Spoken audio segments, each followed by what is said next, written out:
अस्सलाम वालेकुम नाज़रीन, मैं हूँ मियाँ अकील अफजल और आप देख रहे हैं मेरा यूट्यूब चैनल। नाज़रीन, आज इस वीडियो में हम बात करने जा रहे हैं आइनी बेंच की पहली धमाकेदार जो है वो आज समाअत हुई है। इस समाअत में मजमूई तौर पर 18 मुकदमात सुने गए हैं और कोई 3 दरखास्तों पर जो जुर्माने आयद किए गए हैं। जजेस की जानिब से भरपूर जो है इन मुकदमात के अंदर ऑब्जर्वेशंस दी गई हैं। कौन कौन से अहम मुकदमात सुने गए हैं, इसकी तफसीलात मैं आपने आज के इस व्लॉग में आपके साथ शेयर करूँगा। तो इससे पहले कि बाकायदा अपने व्लॉग का आगाज़ करूँ, मेरी आपसे दरख्वास्त है फ़ौरी तौर पर यूट्यूब पर जाएँ, चैनल को सब्सक्राइब कर दें और बेल आइकन का बटन प्रेस कर दें ताकि मेरी जानिब से बनाई जाने वाली तमाम वीडियोज़ आप तक फ़ौरी पहुँच सकें। अब नाज़रीन, बाकायदा आज के इस व्लॉग का आगाज़ करता हूँ कि सुप्रीम कोर्ट ऑफ पाकिस्तान में आइनी बेंच ने जो है वो मुकदमात की समाअत का आगाज़ कर दिया है। आइनी जो 26वीं आइनी तरमीम थी उस पर अमल दरामद के हवाले से ये वो आखिरी इक़दाम था जो किया जा सकता था।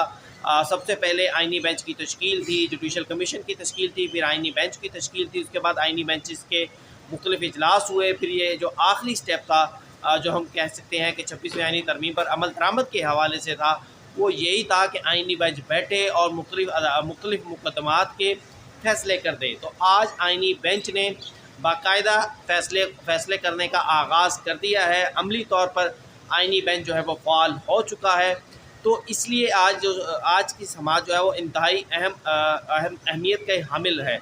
आइनी बेंच के तमाम जजेस आज मुझे मामूल से ज़्यादा जो थे वो एक्टिव नज़र आए, मामूल से ज़्यादा पुरजोश नज़र आए। जजेस की जानिब से मुकदमात में भरपूर ऑब्जर्वेशन दी गई। मसलन सबसे पहले जिस मुकदमे की मैं आपके साथ बात करूँगा वो मुकदमा है मुल्क में माहौलियाती आलूदगी से मुतल्लिक। 1993 की भी दरख्वास्त इसमें शामिल थी, 2013 की भी दरख्वास्तें शामिल थी और कुछ दरख्वास्तें हालिया तौर पर भी दायर की गई। अब आज इस मुकदमे में सुप्रीम कोर्ट ऑफ पाकिस्तान ने जब समाअत हुई तो सबसे पहले जस्टिस जमाल खान मंदोखेल ने कहा कि पंजाब और इस्लामाबाद का हाल देख लें, क्या हो गया है। सूबों के साथ मिलाकर चलेंगे तो ही मिलकर चलेंगे तो ही कोई नतीजा निकलेगा। इसके बाद आइनी बेंच के जो 6 रुकनी आइनी बेंच था उसमें मज़ीद कहा, जस्टिस नईम अख्तर अफ़गान ने कहा एक साइड पर लाहौर जो है वो एक साइड से वाघा बॉर्डर और दूसरी जानिब से शेखुपुरा तक फैल चुका है। ज़री ज़मीनों पर DHA और हाउसिंग सोसाइटीज़ बन रही हैं। ज़लज़ले की जद में नहीं, जो इलाके ज़लज़ले की जद में नहीं आते वहाँ हाई राइज इमारतें बनाई जाएँ। ज़रूरी नहीं कि 6-6 कनाल के घर ही बनाए जाएँ, बल्कि मुल्क में फ्लैट्स बनाने के कल्चर को फ़रोग़ दिया जाना चाहिए। जस्टिस मोहम्मद अली मज़हर ने कहा कि यह मुकदमा 1993 से सुप्रीम कोर्ट ऑफ पाकिस्तान में ज़ेर समाअत है। जस्टिस अमीनुद्दीन खान ने कहा कि सिर्फ कागज़ी कार्रवाइयों से ये मामला हल नहीं होगा।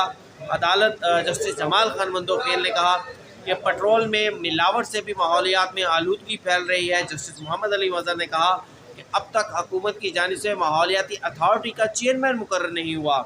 जब चेयरमैन मुकर्रर नहीं हुआ तो माहौलियाती अथॉरिटी फ़ाल किस तरह होगी। जिसके बाद अदालत ने 3 हफ़्तों के लिए केस की समाअत मुलतवी करते हुए चारों सूबों से माहौलियाती आलूदगी को कम करने के लिए जो उनके इक़दामात हैं उस पर मुश्तमिल रिपोर्ट्स तलब कर ली हैं। नाज़रीन, माहौलियाती आलूदगी अगरचे हमारे मुल्क का शुरू से मसला रहा है, लेकिन अब पंजाब में रहने वाले, बिलखसूस लाहौर में रहने वाले जो शेखुपुरा है, उसके बाद जो दूसरे दीगर इलाके हैं, वो तमाम लोग इन चीज़ों के गवाह हैं कि माहौलियाती आलूदगी और जो स्मोक इस वक्त पैदा हुई है उससे ये मामला कितनी संजीदगी की अहमियत का हामिल है और उसके ऊपर संजीदा होना भी चाहिए। अगरचे मरीम नवाज़ की जानिब से कल एक स्टेटमेंट भी आई थी इस हवाले से, उन्होंने कहा था कि जो हमसे पहले हुकूमतें थी उनकी जानिब से स्मोक के हवाले से फ़ैसले नहीं किए गए, हम फ़ैसले कर रहे हैं। इंशाअल्लाह 3 से 4 साल में इस पर मुकम्मल काबू पा लेंगे। देखते हैं आगे। अब आते हैं नाज़रीन दूसरे मुकदमे की जानिब। साबका चीफ जस्टिस काजी फ़ायद ईसा, उनकी chief justice of Balochistan high court में जो अपॉइंटमेंट थी, यानी उन्हें जो चीफ जस्टिस ऑफ बलोचिस्तान लगाया गया था उसके ख़िलाफ़ ये नज़रसानी दरख्वास्त थी। उस फैसले के ख़िलाफ़ रियाज हनीफ राई एक वकील हैं, बड़े नामवर बड़े मशहूर वकील हैं। उन्हें साबका दौर के अंदर कुछ माह पहले जो था ये भी ख़बरें आई थी कि उन्हें जो है वो अगवा कर लिया गया, फिर उसके बाद वो वापस आ गए और हमेशा से साबका चीफ जस्टिस काजी फ़ायद ईसा के ख़िलाफ़ दरख्वास्तबाजी, मुकदमाबाजी उनकी जानिब से होती रही है। अभी चंद रोज़ पहले भी उन्होंने एक थाने में भी दरख्वास्त दी है कि चीफ जस्टिस काजी फायद ईसा के खिलाफ मुकदमा दर्ज किया जाए। बहरहाल उनकी ये दरख्वास्त थी। अब जब इस मुकदमे की समाअत का आगाज़ हुआ तो रियाज हनीफ राही ने कहा कि कोई भी शख्स बराह रास्त चीफ जस्टिस ऑफ पाकिस्तान नहीं बन सकता। चीफ जस्टिस ऑफ पाकिस्तान बनने के चीफ जस्टिस ऑफ बलूचिस्तान नहीं बन सकता। चीफ जस्टिस बनने के लिए जो समरी वज़ीर आला हाउस से जानी थी वो मूव नहीं करवाई गई। जस्टिस जमाल खान मंदोखेल ने कहा कि मुकदमे नजर सानी में असल मुकदमा नहीं खोल सकते, ये कोई अपीलेंट बेंच नहीं है। जस्टिस मुसर्रत हलाली ने इंतहाई अहम ऑब्जर्वेशन दी और उनकी जानिब से कहा गया कि ये अदालत सियासी तकरीरों के लिए नहीं बनाई गई। काजी फायद ईसा की जान अब आप छोड़ दें। फिर उनकी जानिब से मज़ीद भी ये कहा गया कि ये मुकदमा कानूनी कम और सियासी ज़्यादा लगता है। फिर जस्टिस जमाल खान मंदोखेल ने कहा कि गैर संजीदा दरख्वास्त पर आपको जुर्माना क्यों ना कर दिया जाए, कानून दिखा दें कि वज़ीर आला से मुशावरत का कहाँ लिखा है। फिर उसके बाद दरख्वास्त गुजार की जानिब से ये मौक़िफ़ अपनाया गया कि जनाब भुट्टो का मुकदमा 40 साल के बाद रीओपन किया गया था। मेरे पास बलूचिस्तान हाई कोर्ट का रिकॉर्ड नहीं है, लेकिन अदालत चाहे तो मंगवा सकती है। लेकिन अदालत ने इस दरख्वास्त को गैर मौसर होने की बुनियाद पर खारिज कर दिया। अब उसके बाद रिव्यू ऑफ जजमेंट्स एंड नजर सानी, ये एक मामला था जिसमें ये अदालत के सामने ये मौक़िफ़ रखा गया था। हुकूमती अपील थी कि जनाब के सुप्रीम कोर्ट ऑफ पाकिस्तान की जानिब से पार्लिमान के कानून साजी के इख्तियार पर कुछ ऑब्जर्वेशन दी गई हैं, उन्हें ख़त्म किया जाए। जब इस मुकदमे की आगाज़ हुआ तो एडिशनल अटॉर्नी जनरल ने इस्तफसार किया, मौक़िफ़ अपनाया कि सुप्रीम कोर्ट ऑफ पाकिस्तान की जानिब से कुछ ऐसी ऑब्जर्वेशन दी गई जो कि ये कहती है कि सुप्रीम कोर्ट की पार्लिमान की कानून साजी का इख्तियार महदूद है, इसलिए ये इस्तदाफ से की जा रही है कि अदालत उनको हज़फ कर दे। जिस पर अदालत ने कहा कि ये मुकदमा गैर मौसर हो चुका है, अब प्रैक्टिस एंड प्रोसीजर कानून आ चुका है। प्रैक्टिस एंड प्रोसीजर कानून आने में सुप्रीम कोर्ट ऑफ पाकिस्तान ने पार्लिमान के कानून साजी के इख्तियार को तस्लीम किया है, जिसके बाद अदालत ने इस दरख्वास्त को खारिज कर दिया। नाज़रीन, एक इकबाल हैदर नाम के एक अगला मुकदमे पर चलता हूँ। अब इकबाल हैदर नाम के एक शख्स होते थे, बड़े मशहूर होते थे। आज से इफ्तिखार चौधरी दौर में बड़ी दरख्वास्तबाजी होती थी उनकी जानिब से, तो अक्सर सुप्रीम कोर्ट ऑफ पाकिस्तान में मुकदमा दायर कर दिए जाते थे, दरख्वास्तें दायर की जाती थी और बड़े वो एक्टिवली थे। फिर ऐसा हुआ कि उन पर 5 साल की सुप्रीम कोर्ट ऑफ पाकिस्तान में दाखिले की पाबंदी लगा दी गई। तो आज उस पाबंदी के ख़िलाफ़ दरख्वास्त की समाअत थी। जस्टिस जमाल खान जब इस आइनी बेंच ने इसकी समाअत की तो जस्टिस जमाल खान मंदोखेल ने सबसे पहले कहा कि आप ये पाबंदी बढ़ाने तो नहीं आए। जिस पर दरख्वास्त गुजार मौलवी इकबाल हैदर ने कहा कि नहीं, मेरा ऐसा कोई इरादा नहीं है।